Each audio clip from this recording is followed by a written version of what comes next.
மத்திய பிரதேஷ் மாநிலத்தில் இருக்கிற ஜபல்பூர்ல வாழ்ந்து வந்தாரு 26 வயதான மனோஜ் தாக்கூர். தினக்கூலி தொழிலாளியான மனோஜ் தாக்கூர் தன்னுடைய குடும்பத்தோடு அங்க வாழ்ந்து வந்தாரு. அவருடைய சொந்த ஊரும் அதுதான். அக்டோபர் 30, 2024 அன்றைக்கு காலையில் வழக்கம் போல தன்னுடைய வீட்டிலிருந்து தன்னுடைய வேலைக்காக கிளம்பினாரு மனோஜ் தாக்கூர். காலையில் தன்னுடைய வேலைக்கு போனவர் மாலையில் சுமார் 7-8 மணி ஆகியும் கூட வீடு திரும்பலை. இருந்தாலும் கூட அவங்க வீட்டில் இதை பற்றி பெருசாக அவங்க கண்டுக்கல. ஏன் அப்படின்னா மனோஜ் தாக்கூர் பயங்கரமான ஒரு தண்ணி வண்டி. தினசரி அவர் மது அருந்துற பழக்கத்தை கொண்டவர். அப்படிங்கிறதுனால வேலை முடித்த பிறகு நேராக மதுக்கடைக்கு போய் அங்கே உட்காந்து தண்ணி அடிச்சுட்டு அதற்கு பிறகு லேட்டாக தான் வீட்டுக்கு வர்றத வழக்கமாக வச்சிருந்தாரு மனோஜ் தாக்கூர். ஆனால் இரவு 10 மணி ஆகியும் கூட மனோஜ் தாக்கூர் வீட்டுக்கு வரல. அப்படிங்கும்போது தான் வீட்டில் அவருடைய பெற்றோரும் அவருடைய மனைவியும் அவரை காணலையே அப்படின்னு சொல்லி கொஞ்சம் வருத்தப்பட ஆரம்பிக்கிறாங்க. இரவு மணி 11 தொடுது.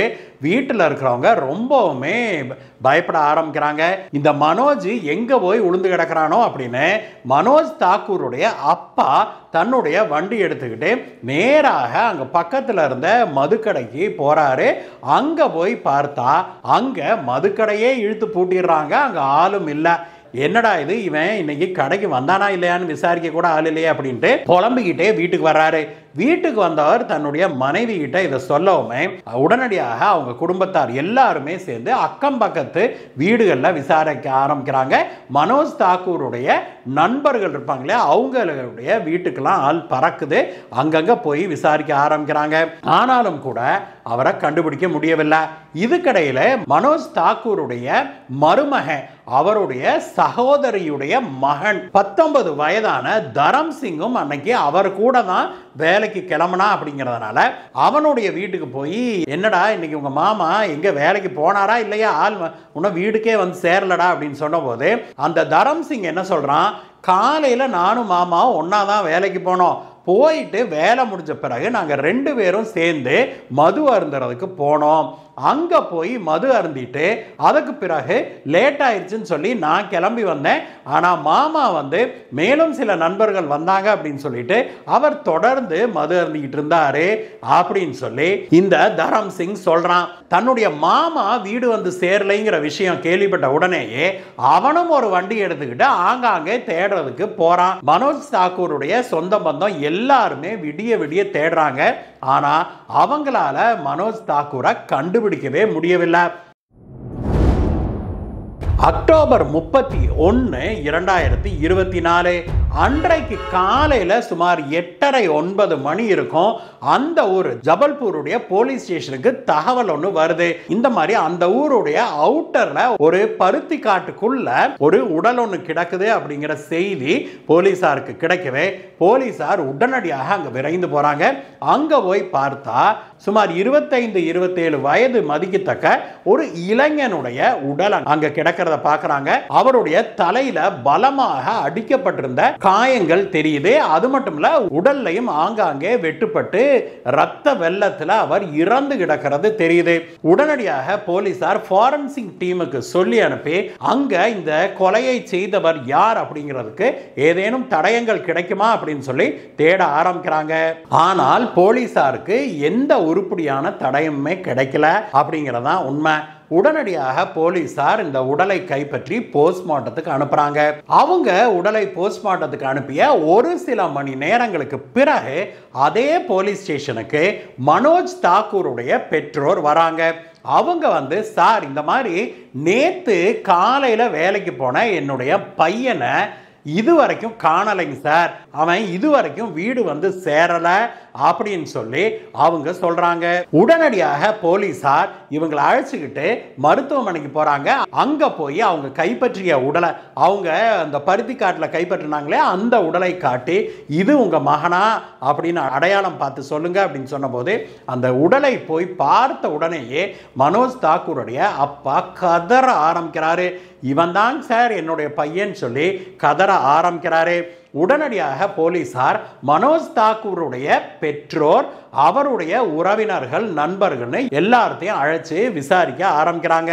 இதற்கிடையே மனோஜ் தாக்கூர் இறந்துட்டாரு, கொல்லப்பட்டு இறந்திருக்கிறாரு அப்படிங்கிற விஷயம் அவருடைய சொந்தம், பந்தம், நட்பு வட்டாரங்களுக்கெல்லாம் பரவ ஆரம்பிக்க எல்லாருமே மருத்துவமனையில கூட ஆரம்பிக்கிறாங்க.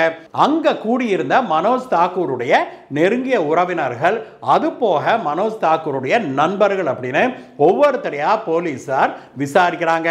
அவங்களுடைய விசாரணையில் 19 வயதான மனோஜ் தாக்கூருடைய மருமகனான தரம் சிங்குடைய பெயர் அடிபடுது. உடனடியாக தரம் சிங் அழைக்கிறாங்க.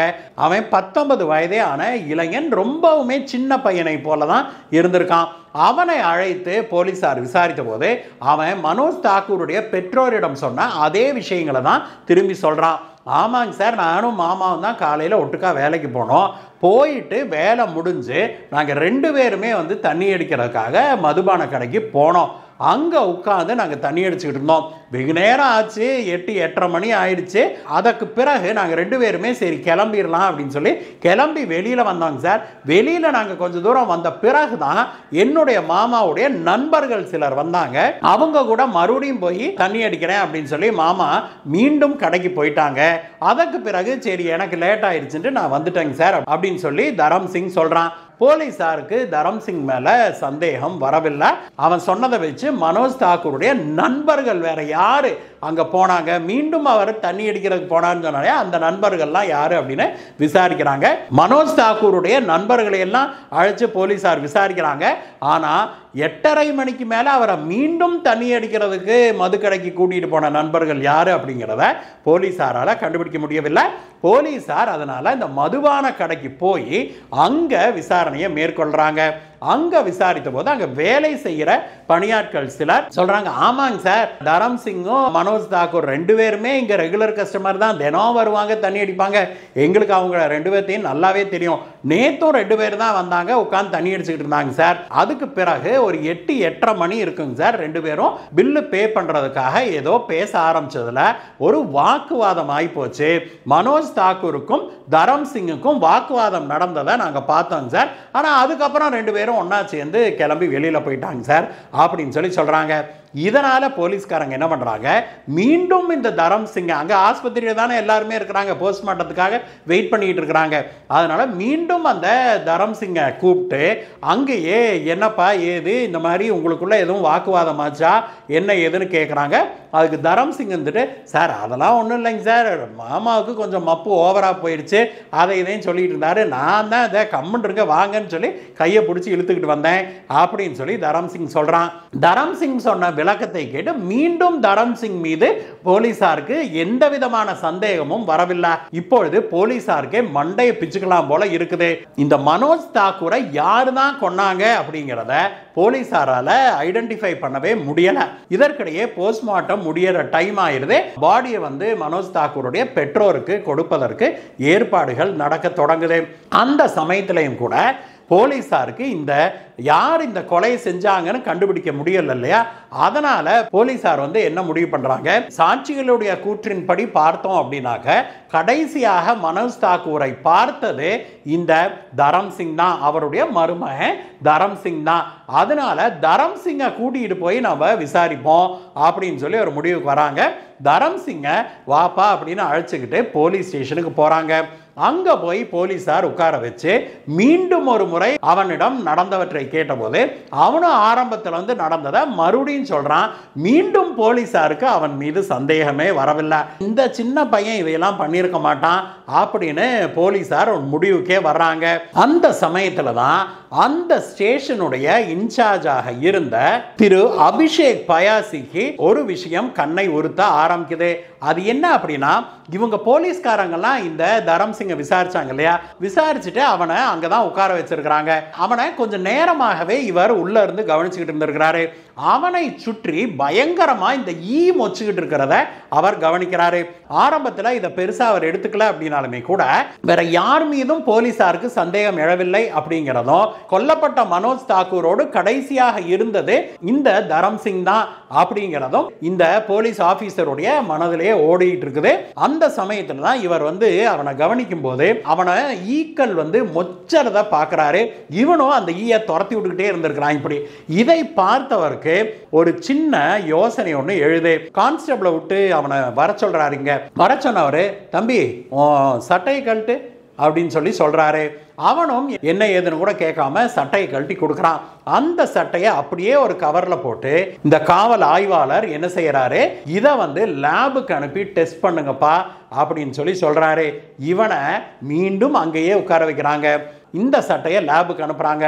லேப் ரிசல்ட் வருவதற்கு ஒரு சில மணி நேரங்கள் ஆகும் அப்படிங்கிறதுனால அவன் அங்கேயே ஸ்டேஷன்லயே உட்கார வச்சிருக்கிறாங்க. ஒரு சில மணி நேரங்களுக்கு பிறகு லேப் ரிப்போர்ட் வந்தபோது தான் அங்கிருந்த போலீஸ்காரங்க அனைவருக்குமே பயங்கரமான அதிர்ச்சி காத்திருந்தது. அந்த லேப் ரிப்போர்ட் என்ன சொல்லுச்சு அப்படின்னா, இவனுடைய சட்டையில மனித ரத்த துளிகள் இருந்ததை அந்த லேப் ரிப்போர்ட் சொல்லி இருக்குது. அந்த மனித ரத்த துளிகள் சின்ன சின்ன துளிகள், அதனால நம்ம கண்ணுக்கு தெரியவில்லை அப்படின்னாலுமே கூட அந்த சின்ன சின்ன ரத்த துளிகளுடைய அந்த ரத்த வாடை இருக்குது இல்லையா, அந்த வாடைக்கு தான் இந்த ஈக்கள் வந்திருக்குது அப்படிங்கிறதை போலீசார் உணர்றாங்க. உடனடியாக நம்ம தரம் சிங்கை கூப்பிட்டு உள்ளுக்குள்ள வச்சு அப்படியே முட்டிக்கு முட்டி தட்ட ஆரம்பிக்கிறாங்க போலீஸ்காரங்க. போலீசார் எப்படி எல்லாமோ விசாரித்தும் கூட அவன், சார் இதுதாங்க சார் நடந்தது அப்படின்னு கீரல் விழுந்த ரெக்கார்டாட திரும்பி திரும்பி அதையவே சொல்லிக்கிட்டு இருக்கிறான். அதற்கு பிறகுதான் போலீஸ்காரங்க அவனுக்கு தங்களுடைய சிறப்பு ட்ரீட்மெண்ட்டை கொடுக்க ஆரம்பிக்கிறாங்க. போலீசார் அவனுக்கு கிட்டுக்கு பிடி விசாரணை போட்டு விசாரிக்க ஆரம்பிக்கிறாங்க. போலீசாருடைய கிட்டுக்கு பிடி விசாரணையை கொஞ்ச நேரம் தாக்கு பிடிக்கிறான். அதற்கு பிறகு அந்த விசாரணையின் தீவிரத்தை தாக்கு பிடிக்க முடியாம நடந்த உண்மைகளை எல்லாம் சொல்றான் தரம் சிங். அவன் என்ன சொல்றான், சார் வழக்கம் போல நானும் மாமாவும் வேலைக்கு போனோம். திரும்பி சாயங்காலம் நாங்கள் 2 பேரும் வேலை முடிஞ்சு நேராக மதுக்கடைக்கு போனோம். அங்கே உட்காந்து மது அருந்தினோம். நாங்கள் 2 பேரும் சரக்கு வாங்கி சைட் டிஷ்லாம் வாங்கி சாப்பிட்டோம். அதற்கு பிறகு பில்லு கொடுக்கும்போது நான் ஒரு அமௌண்ட்டை கொடுத்தேங்க சார், மாமா ஒரு அமௌண்ட்டை கொடுத்தாங்க, கொஞ்சம் பத்தலை பில்லு. அதை அப்புறம் கணக்கு போட்டு பார்த்துட்டு மாமா வந்து இந்த மாதிரி நீ வந்து உன்னை கொஞ்சம் சேர்த்தி கொடுக்கணும், 2 பேரும் ஈக்குவல் ஷேர் போடணும், நீ உன்னை கொஞ்சம் பணம் கொடு அப்படின்னு சொல்லி கேட்டாங்க சார். நான் வந்து மாமா கிட்ட நான் கொஞ்சம் தான் குடித்தேன், இதுக்கு எதுக்கு இவ்வளோ பணம் அப்படின்னு சொல்ல போக இந்த வாய் தகராறு பிறகு முற்றி அங்கேயே கடையிலேயே எங்கள் 2 பேர்த்துக்குமே கடுமையான வாக்குவாதம் வெடிச்சிருச்சுங்க சார். எங்கள் மாமா அங்கேயே என்னை ஒரு அறை உடவும் செய்தார். இருந்தாலும் கூட அங்கே வச்சு நம்ம இதை பெருசு பண்ண வேண்டாம் அப்படின்னு சொல்லி மாமாவை கொஞ்சம் கூல் பண்ணி பில்லை கட்ட வச்சுவிட்டு அப்புறம் அப்படியே கொஞ்சம் வெளியில் கூட்டிகிட்டு வந்தேன். வெளியில் கூட்டிகிட்டு வந்துட்டு நாங்கள் வீட்டுக்கு போயிட்டு இருந்தோங்க சார். போகிற வழியில் மாமா வந்து, டேய் நம்ம வாங்கினது உனக்கு கொஞ்சம் மிச்சம் இருக்குதுடா, அதை போய் நம்ம முடிச்சுட்டு போகலாம் அப்படின்னு சொல்லி சொன்னாருங்க சார். அங்கே கடையில் நாங்கள் வாங்கின சரக்கில் கொஞ்சம் மிச்சம் இருந்தது. சரி வாங்க அப்படின்னு சொல்லிட்டு அப்படியே பொடிநடையாக நடந்து கொஞ்சம் தூரத்தில் இருந்த ஒரு பருத்தி காட்டுக்குள்ளே போய் உட்கார்ந்தோம். அங்கே உட்காந்து நாங்கள் 2 பேருமே மீண்டும் தண்ணி அடிக்க ஆரம்பித்தாங்க சார். அங்கே மீண்டும் எங்கள் மாமா வந்து அந்த டாபிக் ஆரம்பித்தார்.